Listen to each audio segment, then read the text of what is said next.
জমা জলের মারণ ফাঁদে হাত খোয়ালেন পুরোহিত। প্রতিনিয়ত উল্টোচ্ছে টোটো। নেতা মন্ত্রীরা রাস্তা দিয়ে গেলেও চোখে পড়ছে না রাস্তার হাল। জিটি রোড ও জে.এন. মুখার্জি রোড এবং হাওড়ার প্রধান সড়কগুলো আজ কোনো রাস্তা নয়, যেন এক একটি মারণ ফাঁদ। অপরিকল্পিত নিকাশি আর খানাখন্দে ভরা রাস্তার জল জমে তৈরি হয়েছে নরক যন্ত্রণা। আর প্রশাসনের এই চরম উদাসীনতার মাসুল দিতে হলো এক নিরাপরাধ মানুষকে। খোয়া গেল তার পুরো হাত। পুজো সেরে টোটোতে ফেরার পথে জীবনের সবচেয়ে বড় বিপর্যয়। পেশায় পুরোহিত, ব্রাহ্মণ শুভেন্দু চক্রবর্তী গত এপ্রিল মাসে পুজো শেষ করে বাড়ি ফিরছিলেন একটি টোটোতে চেপে, কিন্তু জিটি রোড ও নস্করপাড়া রোডের সংযোগস্থলে আসতেই ঘটে সেই ভয়াবহ দুর্ঘটনা। জমা জলের নিচে থাকা বিশাল গর্তে পড়ে নিয়ন্ত্রণ হারিয়ে উল্টে যায় টোটোটি। গুরুতর রক্তাক্ত অবস্থায় তাকে প্রথমে নিয়ে যাওয়া হয় টি.এল. জয়সওয়াল হাসপাতালে। সেখানে প্রাথমিক চিকিৎসার পর অবস্থা সংকটজনক হওয়ায় দ্রুত স্থানান্তরিত করা হয় কলকাতা মেডিকেল কলেজ হাসপাতালে। কিন্তু ততক্ষণে অনেক দেরি হয়ে গেছে। মারাত্মক আঘাত ও ইনফেকশনের হাত থেকে প্রাণ বাঁচাতে শেষ পর্যন্ত বাঁ হাতের অর্ধেকটা কেটে বাদ দিতে হলো চিকিৎসকদের। এক মুহূর্তে থমকে গেছে এক মধ্যবিত্ত পুরোহিতের জীবিকা ও জীবনের স্বাভাবিক ছন্দ। হাওড়ার রাস্তাগুলোর বর্তমান হাল দেখলে সাধারণ মানুষের চোখে জল চলে আসবে। সবচেয়ে বড় ক্ষোভের জায়গা হলো এই মারণ রাস্তা দিয়ে প্রতিদিন সাইরেন বাজিয়ে যাতায়াত করেন একের পর এক ভিআইপি, আমলা ও রাজনৈতিক নেতারা। কিন্তু সাধারণ মানুষের এই নরক যন্ত্রণা তাদের চোখে পড়ে না। ছোট ছোট স্কুল পড়ুয়ারা সন্তানদের টোটো বা বাইকে করে স্কুল পাঠাতে গিয়ে প্রতিদিন চরম আতঙ্কে বুক কাঁপে অভিভাবকদের। আজও জে.এন. মুখার্জি রোডে উল্টে গেল পরপর দুটি টোটো। শুভেন্দুবাবুর এই মর্মান্তিক পরিণতি যেন নিত্যদিনের ঘটনা হয়ে দাঁড়িয়েছে। আজ সকালে জে.এন. মুখার্জি রোডে জমা জলের তলায় লুকিয়ে থাকা গর্ত দেখতে না পেয়ে চোখের সামনে পরপর দুটি টোটো পাল্টি খায়। আহত হন বহু যাত্রী।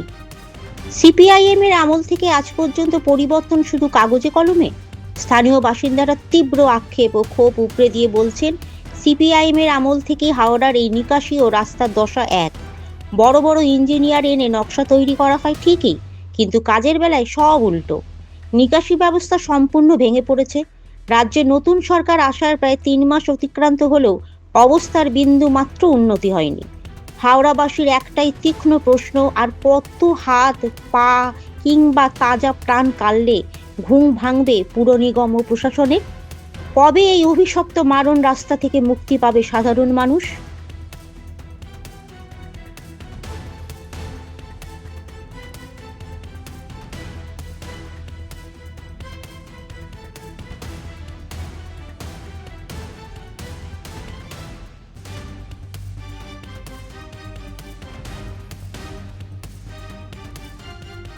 ঘটনা ঘটেছিল, আমি পুজো করে আসছিলাম।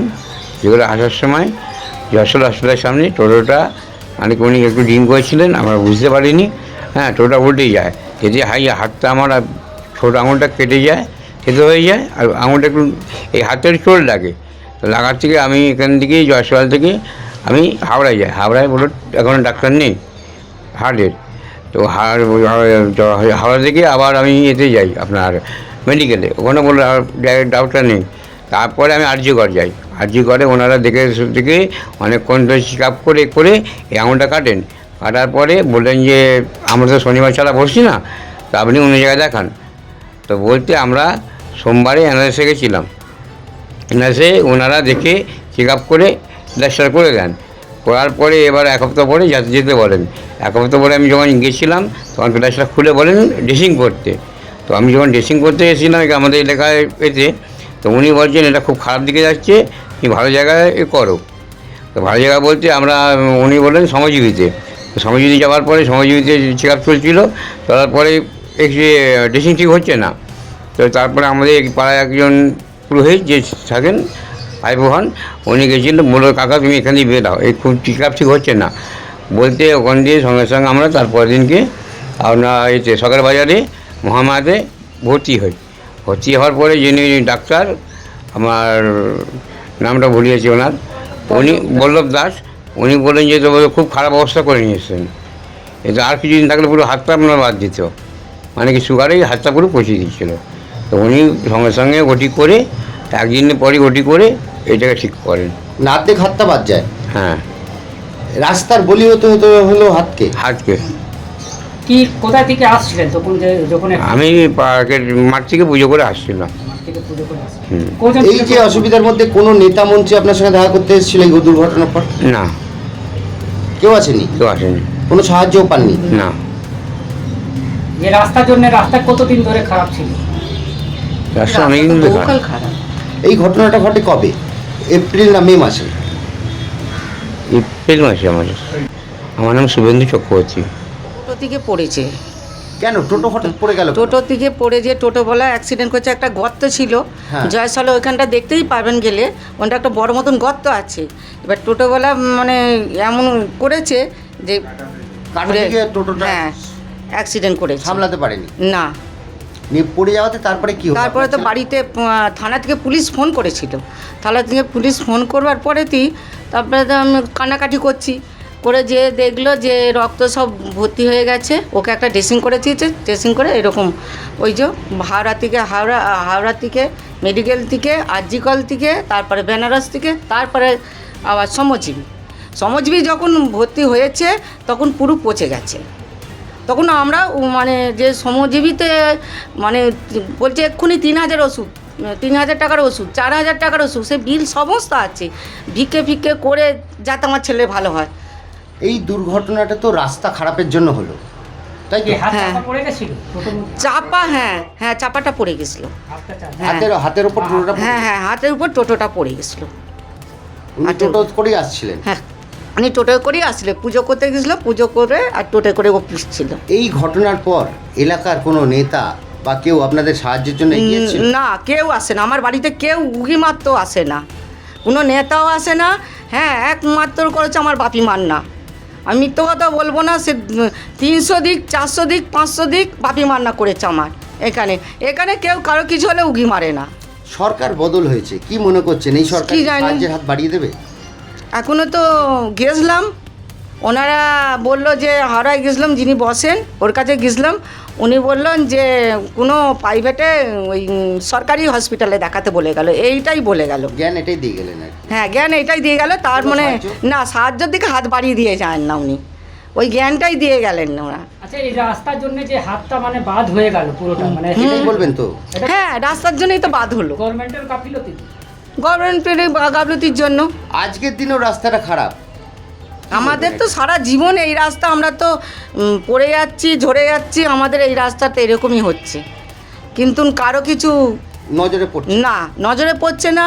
তারপরেতে কোনো মানে সমস্যার সমাধান করবে সেটাও নেই এখানে, এইরকম। এই রাস্তা খারাপের জন্য দুর্ঘটনাগ্রস্ত হলেন আপনার ছেলে এবং হাত বাদ গেল। হাত বাদ গেল।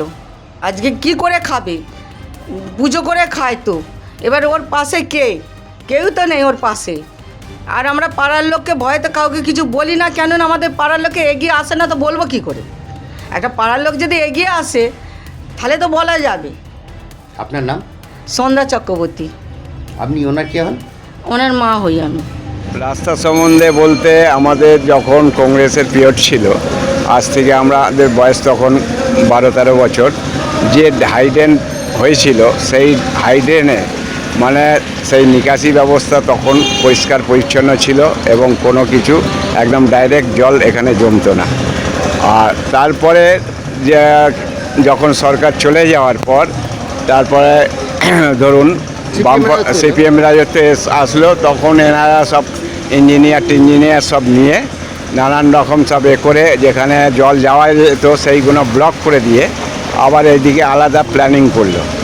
সেই থেকে যে আমাদের এই অবস্থা, তার মানে তার আর কোনো রইল না।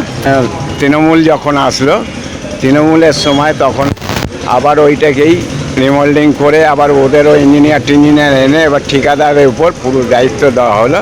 ঠিকাদাররাই মানে সব কিছু হত্যাকথা বিরোধা, কোনো জায়গায় পাইপ জয়েন করেছে, কোনো জায়গায় পাইপ জয়েন করেনি, এরকম ভিতরের মধ্যে নানান রকম মানে গোঁজাগাঁজি দিয়ে সব পালিয়ে গেছে, বুঝলেন না? নতুন সরকার এসে কি আশা রাখছেন? নতুন সরকার যে এসেছে, এখন তো আমাদের এখানে জল প্রায় জমে থাকতো, তো এরা এখন চেষ্টা করছে সেই পুরনো জিনিসগুলোকে ফেরাবার চেষ্টা করছে। টোটো উল্টে গেছে, একজনের হাত পুরো ভেঙে তার মানে বাদ হয়ে গেছে, সামনেই থাকে ব্রাহ্মণ মানুষ, বুঝলেন না?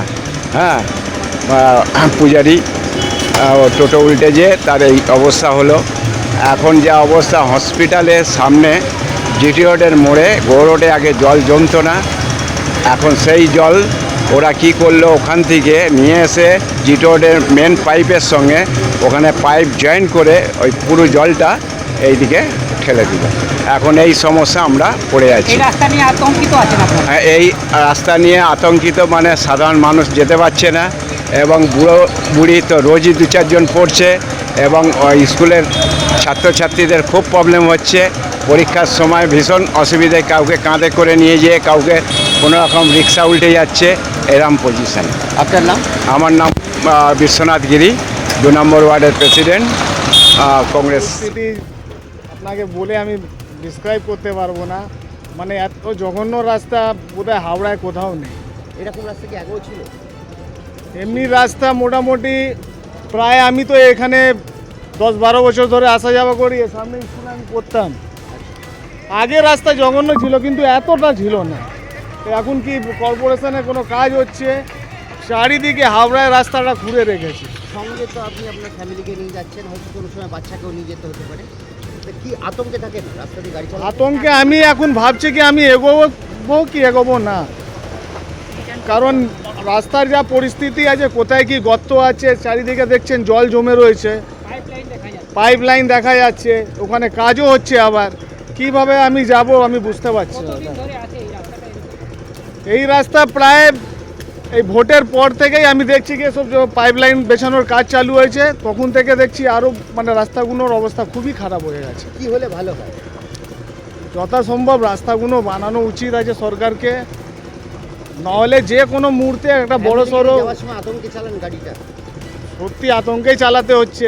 আপনি দেখুন একবার পরিস্থিতি, আপনি একবার ঘুরিয়ে দেখান ক্যামেরাটা, একবার ঘুরিয়ে দেখুন, মানে যা বিভস্ত রাস্তার অবস্থা আছে, এখানে গাড়ি চালানো খুবই কঠিন হয়ে গেছে। আমার নাম বিমল শ্রেষ্ঠ।